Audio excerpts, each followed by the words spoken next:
भाऊ काय सांगाल, विधानसभा निवडणुकीदरम्यान अनिल देशमुख यांच्यावरती हल्ला झाला होता, त्यांनी तक्रार दिली होती. ते कुठेतरी आता दावे खोटे असल्याचं बी फायनल रिपोर्ट मध्ये जे न्यायालयात जे सादर करण्यात आले पोलिसांचे त्यामध्ये उल्लेख करण्यात आला आहे. कसं पाहता? नाही बघा, ज्यावेळेस 10 महिन्याआधी ही घटना घडली आणि अनिल देशमुखांनी असं दावा केला होता की त्यांच्यावर काही लोकांनी हमला केलेला आहे आणि मी त्यावेळेस अनेक लोकांसोबत काटोलमध्ये नरखेड भागातील लोकांसोबत बोललो, अनेक पोलीस विभागाच्या लोकांसोबत बोललो, अनिल देशमुखांच्या काही कार्यकर्त्यांसोबतसुद्धा बोललो आणि त्यावेळेस मला लक्षात आलं की ही पूर्ण एक बोगस घटना आहे, फेक घटना आहे आणि ही नुसतं अनिल देशमुखांनी निवडणुकीकरता काटोलच्या जनतेला एक मूर्ख बनवण्याचा प्रयत्न, निवडणुकीकरता सहानुभूती मिळवण्याचा प्रयत्न, एक केविलवाणा प्रयत्न त्यांनी केला होता हे स्पष्ट झालं होतं आणि म्हणून त्याबद्दलचं वक्तव्य मी त्यावेळेस केलं होतं. त्यावेळेस मी त्यात अनेक फॅक्ट सांगितले होते की या होऊ शकत नाही आणि ते आज या बी फायनलच्या रिपोर्टमध्ये असणार किंवा फॉरेन्सिकच्या रिपोर्टमध्ये असणार, या सगळ्या गोष्टी स्पष्ट झालेल्या आहे आणि आज कुठेतरी अनिल देशमुखांचं जे पितळ आहे ते उघडं पडलेलं आहे आणि म्हणून मला असं वाटतं की अनिल देशमुख काहीतरी कन्फ्यूज स्टेटमध्ये आज त्यांनी ही प्रेस कॉन्फरन्स घेतलेली आहे. सर, हा जेव्हा व्हिडिओ अनिल देशमुख यांनी ट्विटरवरती पोस्ट केला होता, जेव्हा समाज माध्यमांवर व्हॉट्सअपवर अनेकांना पाठवला होता, त्या व्हिडिओमध्ये अनिल देशमुख असा दावा करतायत की जेव्हा दगड आला, म्हणजे कथित दगड आला, बीजेपी वाले होंगे, असं त्या व्हिडिओत दिसतंय. तुम्ही तो व्हिडिओ पाहिला असेल. या सगळ्या याच्यावरती भाजपचे नेते म्हणून काय बघतात? नाही बघा, अनिल देशमुख त्यावेळेस त्यांना लक्षात आलं होतं की ते त्यांचे चिरंजीव सलीलजी देशमुख हे निवडणूक हारतात आहे आणि मग हारत असताना आपण काहीतरी लोकांची सहानुभूती घेण्याचं किंवा भारतीय जनता पार्टीचे उमेदवार चरणसिंग ठाकूर यांच्याबद्दलचं एक गैरसमज निर्माण करण्याचा त्यांचा हा एक केविलवाणा प्रयत्न होता आणि त्यात अनेक गोष्टी त्याच दिवशी लक्षात आले की मागच्या काच फुटला, मागच्या काचाला गोटा लागला आणि ते फ्रंट सीटवर बसलेले होते. त्या मागच्या काचाला गोटा लागून तो असा मागून फिरून असा त्यांच्या डोक्याला लागून खाली पडू शकतो, असं हे शक्यच होऊ शकत नाही.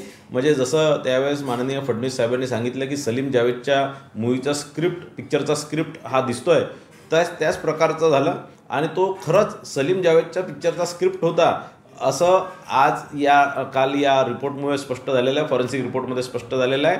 त्यांना जो मार लागला आहे तो दगडाचा मार आहे, पण तो जो काच होता तो काच फुटू शकत नाही.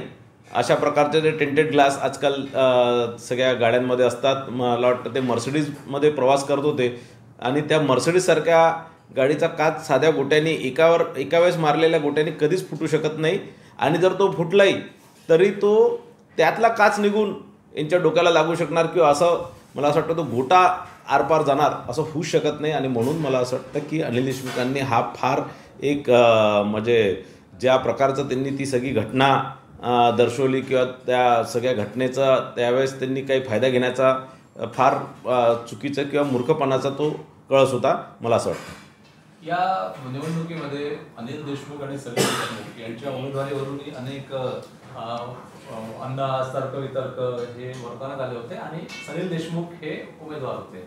मग अनिल देशमुख असं का करतील, म्हणजे ते उमेदवारी त्यांनी का मिळवली नसेल, किंवा तुमचं म्हणणं असं आहे की हा जर कथित हल्ला असेल तर मग यांच्या मागचं कारण काय वाटतं की तुम्ही अनिल देशमुख यांनी असं करण्यामागचं कारण काय? नाही बघा, मी तुम्हाला स्पष्टपणे सांगतो की ज्यावेळेस निवडणुकीच्या काळातच अनिल देशमुखांना, कारण मी अनेक दौरे तिथे केले, काटोल नरखेड भागांमध्ये अनेक सभा तिथे घेतल्या आणि लोकांचं एक सेन्स त्यावेळेस तयार झालं होतं की अनिल देशमुखांच्या विरोधातलं एक सेन्स तयार झालं होतं. अनेक वर्षापासून अनिल देशमुख त्या भागाचं प्रतिनिधित्व करतात, आमदार म्हणून, मंत्री म्हणून अनेक वर्षापासून ते त्या भागात काम करतात आहे. पण त्या भागाचा विकास म्हणजे आजही काटोल नरखेड जे तालुके आहेत हे मागासलेले आहे. तिथे कोणताही उद्योग आलेला नाही आहे, कोणतीही सिंचनाची सोय नाही आणि कोणताही असा मोठा ठोस विकास काम तिथे झालेलं नाही आणि म्हणून मोठ्या प्रमाणात अनिल देशमुखांवरती तो रोष होता आणि कुठेतरी आपल्यावरचा रोष कमी करण्याकरता, असं की रोष थोडासा कमी करण्याकरता त्यांनी आपल्या चिरंजीवांना पुढे केलं आणि कुठेतरी चिरंजीवचेही कुठेतरी ते निवडून येऊ शकत नाही आणि म्हणून हा सगळं स्टंटबाजी करण्याचं काम त्यांनी केलं.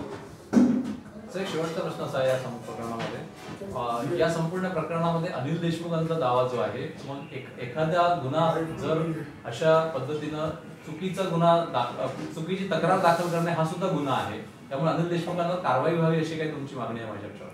नाही, निश्चितच या प्रकारची कारवाई करतील की नाही करतील मला माहीत नाही, पण या प्रकारचं एक चुकीचं एक पायंडा अनिल देशमुख सारख्या नेत्यांनी सुरू केला.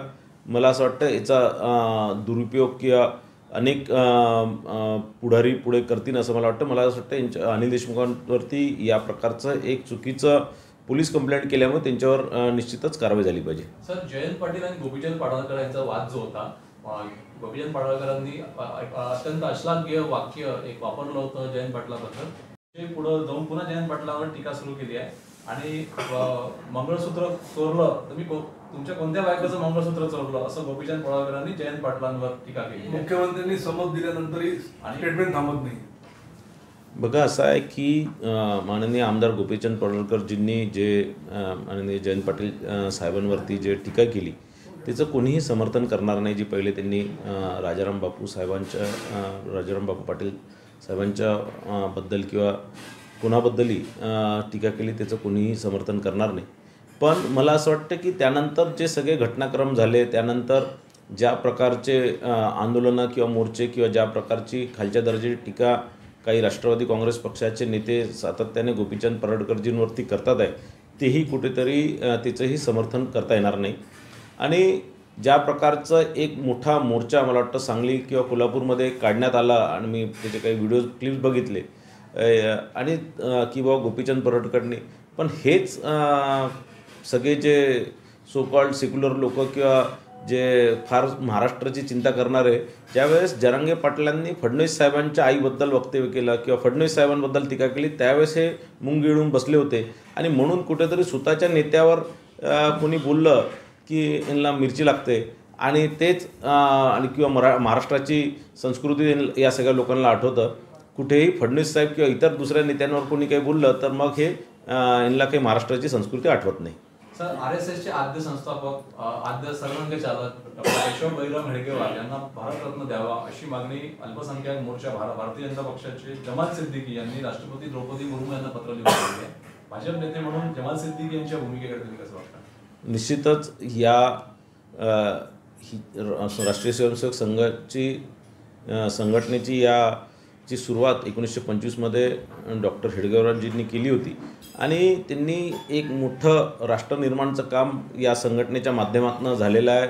मागील 100 वर्षापासून ही संघटना आपल्या देशात आणि या देशाच्या हितासाठी, हिंदू धर्मासाठी सगळीकडे करताय, जगभर करताय. आणि निश्चितच त्यांना जे जमाल सिद्दीकींनी जी मागणी केली त्याचंही मी समर्थन करतो आणि निश्चितच डॉक्टर हेडगेवारजींना भारतरत्नाचं हे दिलं पाहिजे. लक्ष्मण हाके यांना Y+ सुरक्षा देण्यावर वाद निर्माण झाला आहे. मराठा क्रांती मोर्चाने Y+ सुरक्षा काढून घ्यावी अशी मागणी केली आहे. याचा अन्यथा राज्यभर आंदोलन करू असंही मराठा मोर्चाच्या वतीने सांगितलं. बबनराव तायवाडे आणि बाकी OBC नेते यांना ऑलरेडी सुरक्षा कवच देण्यात आले. बघा, ज्या प्रकारचं मराठा आंदोलक ॲग्रेसिव्ह होऊन किंवा कोणीही त्यांच्यावर काही बोललं तर त्या नेत्यांवरती हमला करण्याचा किंवा फोनद्वारे धमकावण्याचा ते कृत्य करत असतात. आणि मला असं वाटतं की म्हणून OBC नेते लक्ष्मण हाके असतील, राष्ट्रीय OBC महासंघाचे अध्यक्ष माननीय डॉक्टर बबनराव तायवाडे सर असतील किंवा इतर आणखीनही वक्ते असतील, त्यांना निश्चितच सुरक्षा पुरवण्याचं काम जे राज्य सरकारने केलं त्याचं मी समर्थन करतो. आणि मराठा समाजच्या लोकांनी आपल्या आरक्षणाच्या संदर्भात, म्हणजे जी क्रांती सेना जी आहे त्यांनी आरक्षणाच्या संदर्भात त्यांनी बोललं पाहिजे. सरकारने काय केलं पाहिजे, गृह विभागाने काय केलं पाहिजे, या सगळ्या भानगडीत ते पडले नाही पाहिजे. त्यांनी राजकीय चित्र या सगळ्या गोष्टींचं केलं नाही पाहिजे. त्यांनी आपलं काम केलं पाहिजे आणि दुसऱ्यांना आपलं काम करू दिलं पाहिजे. एक शेवटचा प्रश्न असा आहे, दसरा मेळावा उद्या आहे. दोन्ही ठाकरे बंधू एकत्र येण्यासंदर्भात गेल्या काही काळामध्ये संकेत मिळत होते. काय वाटतं तुम्हाला दसरा मेळाव्याच्या पार्श्वभूमीवर? नाही, काय दरवर्षीसारखा दसरा मेळावा त्यांचा होणार. आता ते राज ठाकरेजी आणि उद्धव ठाकरेजी दोघंही मिळून करतील की वेगळं करतील ते मला काही सांगता येणार नाही. आणि आमच्या शिंदे साहेबांच्याही खरी शिवसेनेचाही दसरा मेळावा उद्या आहे आणि ते निश्चितच दरवर्षीसारखं या उभाठापेक्षा 4 पट मोठा मेळावा शिंदे साहेबांचा होत असतो. तेही जनता उद्या बघणार आहे.